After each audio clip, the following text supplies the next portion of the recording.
It's Thursday, March the 9th, outside the federal courthouse, downtown Los Angeles, where Lee Barker is in trial. I'm going to introduce somebody to you in a moment, but I really wanted, this is the lady from the very first trial that Lee Barker had in December. She's juror number 12. She was actually the lead juror. I'm not going to say her name. She'd like to remain anonymous for now.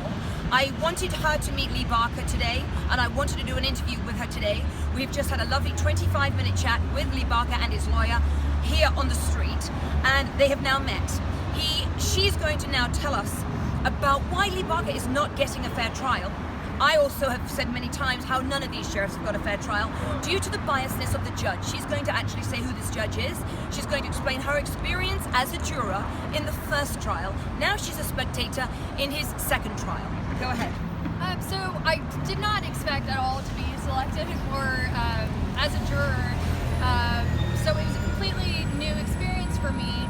Going in, Judge Anderson told us not to base our decisions off of any which way he was leaning. If it seemed he was favoring one side or the other, the trial goes on, and it just becomes very apparent that the judge seems to be favoring the prosecution. You know, the defense would make an objection, and it would get overruled, and then the prosecution would make an objection and it would get sustained, and after a while you start thinking, this just doesn't seem right, and unfortunately, you know, it was a wonderful jury. We were all very committed to getting to the bottom of it, doing what was right.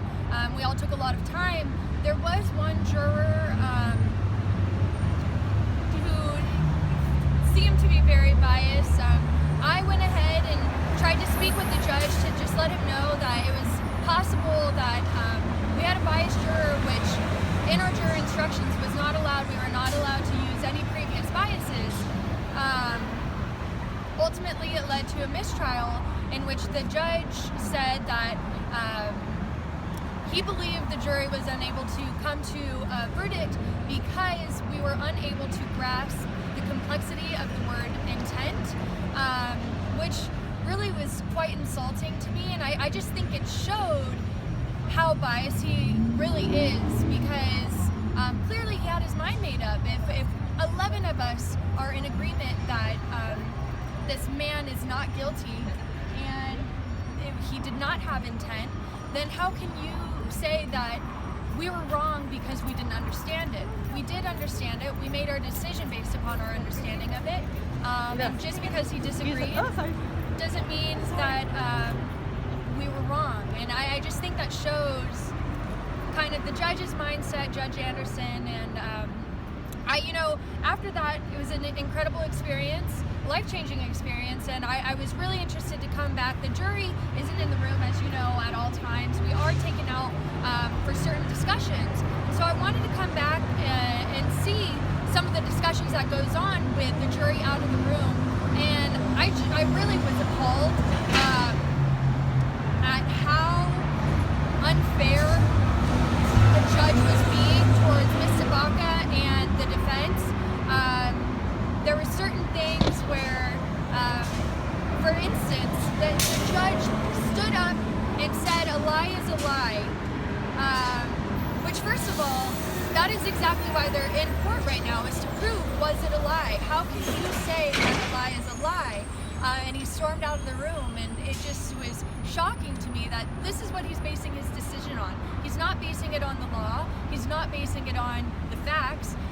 He's basing it on his own personal bias and what he believes. And another thing that I found was crazy is how can the same judge rule over all of these cases? Exactly. How can that be fair? They've asked for him to have a different judge. Lee Barker's lawyer asked to have a different judge in the second trial. It's unheard of. It's actually unheard of. And to be tried again when it's 11-1 for his acquittal is unheard of. From this judge, also I happen to know that Lee Barker was only allowed to bring in one witness. He's not allowed any of his character witnesses. No character witness whatsoever is he allowed to bring in. Hence, we've adjourned for the day now, today, Thursday. And we're not going back tomorrow. So basically, half a day, one witness, no other witnesses. He's also not allowed to wear his sheriff pin. So it's not just serious biasness that this judge is doing. It's pettiness as well by the prosecution and the judge agreeing to it. Why can't he wear his sheriff pin, showing his support and love for the department that he ran for 16 years and that he was part of for 48 years? So this is a very important thing. These are just tidbits. There's much, much more. So everyone in America should get a fair trial. Lee Barker is most definitely not getting a fair trial. Here is the person who's out, the juror, so it's not just me. And also, it was not only 11-1 for his acquittal. What do you call the other four that weren't on? They were for acquitting him as well. The alternates, the four alternates. So we're dealing with only this one bias. I know about the biased juror, but I'm not going to say it here because that came from Lee Barker himself, and I don't want to tell anybody what he said. But again, I'm not going to post this to social media until the trials end, until Lee Barker is seriously out of the woods, hopefully acquitted, and hopefully someone else besides myself and this lovely lady is going to expose this biased judge before he destroys any more lives. He's already destroyed the Sheriff's Department lives, and now especially at the top, Lee Barker. And I mean, like you were just saying, I was sitting there just feeling crazy that how is no one else saying anything about, am I the only one that feels this way? And I was so happy to meet Victoria and see that I'm not alone. It's really that the journalists that are in that courtroom are afraid to say anything. And that is just completely against our I mean, that is not right.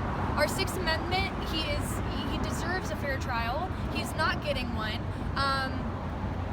And it's just scary to see, you know? On a side note, because I was in the other trials of the other sheriffs, 9 of those sheriffs' lawyers had asked to be put in prison when they were convicted in California. They've got wives, they've got family members. They all asked to be in California.